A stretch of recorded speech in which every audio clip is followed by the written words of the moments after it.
Hej igen. Jeg håber, I har haft sjovt med aktiviteterne, og det har sat tankerne lidt i gang om, hvad et hjem er, og hvad det betyder for jer. Og måske kan det være lidt overvældende der med at tænke, hvad med dem, der mangler et hjem, eller har mistet deres hjem? For hvad kan man gøre?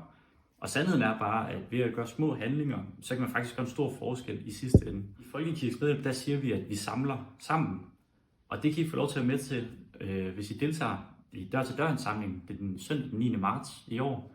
Hvor det her med, at vi lige bruger lidt tid til at samle lidt penge sammen, som så kan bruges til de her mennesker, der er ramt af forskellige kriser og krige og katastrofer ude i verden. Tid er ikke bare tid, og penge er ikke bare penge.